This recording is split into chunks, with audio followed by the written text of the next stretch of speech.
the best Iron Fist episode. Because there's fighting. Not just fighting. They actually focus on the Iron Fist. Instead of Ward and George Parker at the corporation.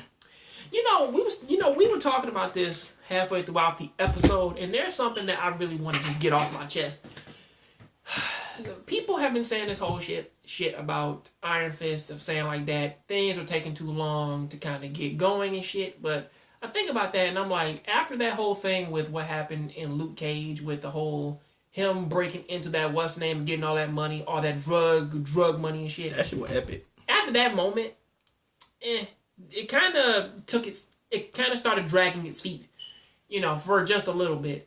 In Jessica Jones, they spent a long ass while, man, of them finding out who Kilgrave was, and when they did, Jessica spent about, I think, like 2 or 3 episodes, man, like in her old house with him, so that he don't go on a rampage, man, like trying to force people to do whatever the fuck he said, And then there was the whole shit of him locked up in the basement. So of course, then for what the fuck was it? For Daredevil, you didn't watch that one. The first one was this whole shit of Daredevil going up against the Hand, finding out who they are. Then the second half of that, when it got annoying because it was a big ass thing of the Punisher's captured, we got to talk about his fucking trial. And I'm like, God damn it, like, God damn it, like, why the fuck y'all keep talking about that shit? We know he's a mass murderer. He don't give a fuck. Why y'all keep bringing this shit up? Like he's the best thing about this goddamn show. Like at this point. But as it stands up for Iron Fist. At least he believe in killing his enemies. So once you kill them, they don't come back. Well, again, he's not the comic book Frank Castle, the guy the guy who shoots at jaywalkers. So at least he's not that, okay? You cross whole ass crossing the street, motherfucker. Wouldn't say not at the light. Oh man, I feel every time. Her name, I can forget her name. Damn, Carlene, ain't it? Colleen Wing. Yeah, Colleen. Every time she get in a damn fight, though, man, I don't know. Sometimes I wish I was that person that got their ass kicked. Like, God damn, man, she flipped him, grabbed his arm, spun in a circle, spun back, and kicked him in the face, man. Like, seriously? She put her arm between her leg. She crunch and munch that man's arm, dude. Like, what the fuck you talking about? What a lucky man. Who can't move his arm ever again. Well, you touched that vagina for the last time. Never gonna touch it ever again. That's a bad. I felt it for a second, man. For my arm went went explosion. That's still a bad motherfucker though. Sweet Jesus, but again, every single time I see her and Danny together, it really feels nice because now she's getting to that point to where that you can tell that she really cares for him because she's really, really, really trying, man, to go with him and do all his fights with him, and it's like a more tolerable version of Strike the Blood. It's a more tolerable version, and I really love it. You know, senpai, it's art. If you finish that sentence, man. I just did. No. There's another part that I fucking hate. Because they said it in goddamn every finale, and I'm like, at the end of every segment or every arc, they say it. I'm like, God damn it. Just like how, man, he finds a brand new girl, bites her, and gets, man, like a brand new wolf dragon hybrid thing. He bites their neck and drinks their blood. At first, they get him aroused, and then he got bite their neck. And then basically he gains a brand new power. I don't know why. At first, you gotta get his dick hard, and he gotta sink his teeth into you. Interesting. But anyway, back to this episode. Stupid ass vampire show. Back to this episode. Iron Fist had to fight the Hand. And he fought the Hand to get old boy and daughter back. I like the ominousness when they started it of you got these Russian dudes. Oh snap, they're both like in there like chopping meat. Okay, cool. Then you have this doctor out there like who knows about the human body and shit and studying all these weird all the acupuncture stuff. I think those were the only two. Then they cut to the third. Everybody. That's all saying. Oh yeah, that's right. That was him, the guy, man, who's fucking amazing because I really love that. He fucking killed a whole bunch of people. What fucking song was he singing again? I forgot, but Samori was singing the song. He was singing "Take on Me." Singing "Take on Me" while fucking killing a whole bunch of dudes with a samurai sword. That's amazing. That was fucking amazing. I love that character. But sadly, we do. But I'm gonna get this part like out of the way fast, because again, this kind of goes into like that little tangent that I was talking about earlier, and it goes into that whole thing of what they say. What were you saying about how people felt about Danny? Thought you were bland. Same way how they felt how old girl on, or Rise or Down. Like how she was bland, right? Mm. In your opinion, what makes Danny bland?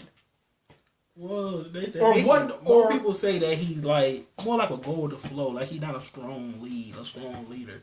Like how Luke Cage went and just did things. Like basically saying that the actor seemed like he just lost, like he don't know what he's doing. I don't. Or he come across as boring. I think that mostly comes across as when I look at Luke Cage's thing was just more or less of community. Which is like, these people are peddling drugs in my community. They can't hurt me with their guns. I'm stronger than them, so I'm going to do something about it. So I get that, you know. Which him saying, okay, he's gaining street cred in town by saying, I got you. Okay. Danny Rand, on the other hand, is more or less like, I'm fighting a fucking invisible enemy. Nobody knows who they are. They don't know what in the fuck they're doing. So I got to fight this invisible enemy because I know their customs and I know how they work. So you get how he works in this under thing, in this underground type of business type of shit. So I get it, but I don't see how that's reflected upon the lead, especially since he's actually kind of doing Danny Rand justice, or at least at this part in his life. At this point in his life, more like a laid back, free spirit hippie, like he was in Ultimate Spider-Man. Well, to be fair, he is still like that. The difference is, though, is that he's still dealing with the death of his parents, you know, of basically trying to find out why they were killed and how they died. So that's something that I still understand, especially since, you know, like when, as they make it known in this episode, that when he was training, they were telling him you don't need those emotions. You block that shit away. You train. That's all the fuck you do. You train, you block those emotions away because they lead to weakness. So I get that. I mean, to be fair, Finn Jones, I think people, I don't think that they understand that.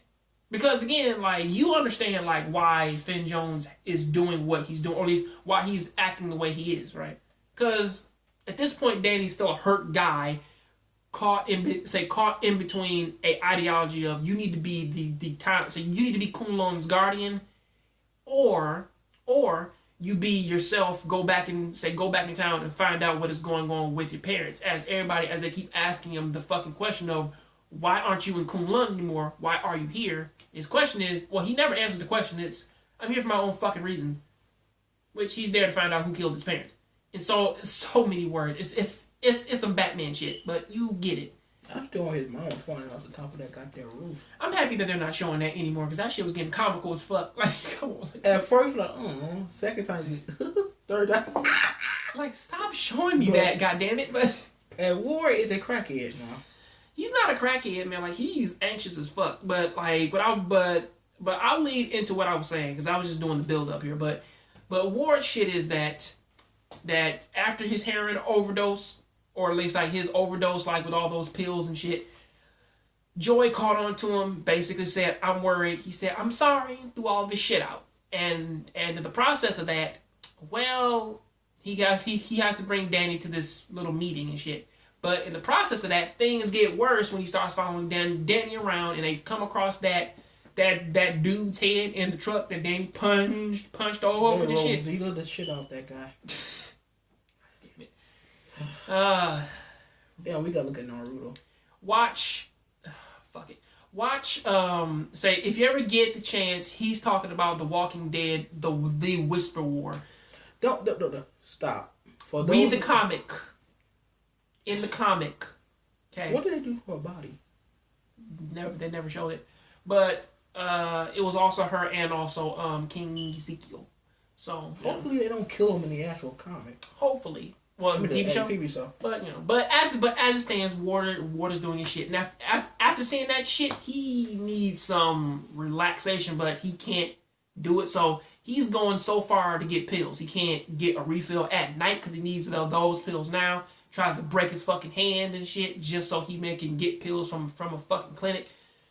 he's in a desperate place at the moment. So that shit's getting crazy, and I see why people like it. In Iron Fist case, he's fighting a tiny tournament against those guys that you saw in the beginning. Fucks the first two dudes up because they're back and forth. The second girl, on the other hand, even though she got hit twice, that's some amazing shit. Just poison nigga with some poison tip needles and shit. She started fucking him up. He flexed and got him out of them though. Cause she did that kick.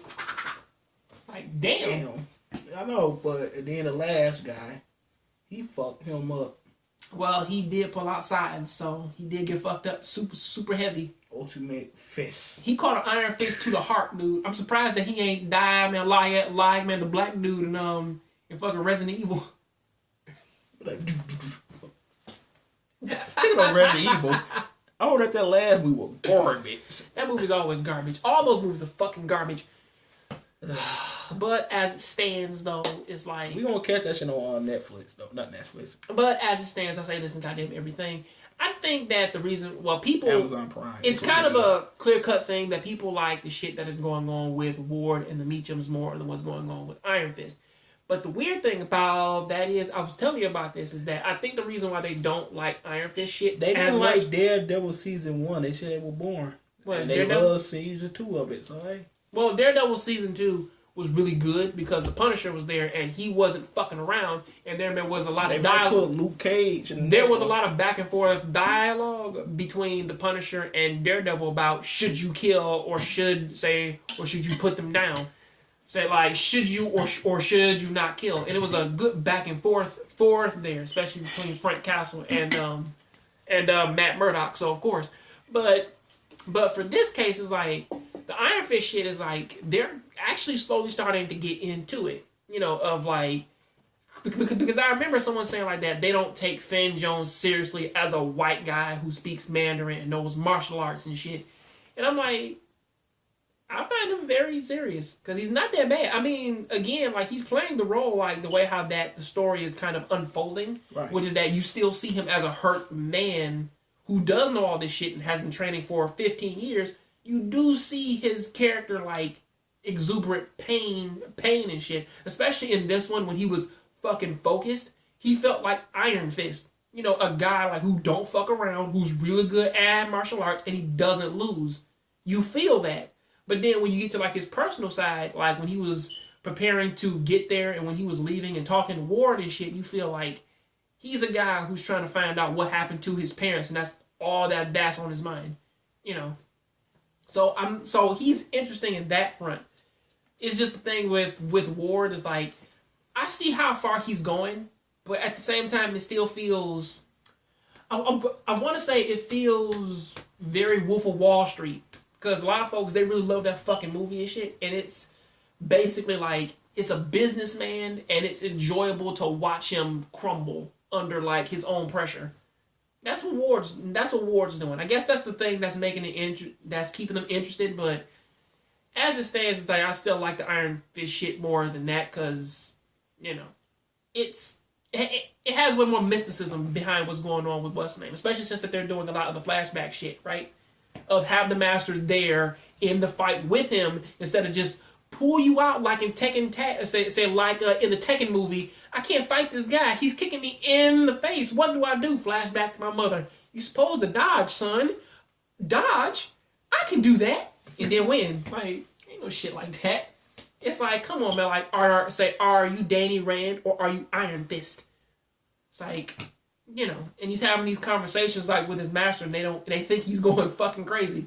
And that's a message. His master wanted to destroy the hand, and he couldn't do it. Well, he must either do that or let the girl die. So. I don't know the bitch. I'll kill him. Well, he still kind of... Well, it got kind of eerie when the master changed his tone from I'm a caring master to you are my property. I own you. Oh, fuck. I'm like, wow. But anyway, we gotta watch that next episode. Then I wrote down. I take them home and go play video games. I really wonder how the fans would have felt if it was an Asian man talking to his master and his master was like, I own you. Or a black man in this case. But anyway, tell you guys stay. Make sure to rate, comment, subscribe. Check out Jonathan Gray Show in the description below. And have a good one. And share this video with all of your friends. And if any one of them ever says... You try to just get to 15 minutes. And if anyone ever says that we are racist because we say that Danny Rand was white in the comics and he's white now, and Finn Jones is a really good actor in portraying what's name, you can tell them that we both say, or you in with what I'm about to say? I don't know what you're about to say. Go ahead. They can fuck right off the edge of my dick. All right.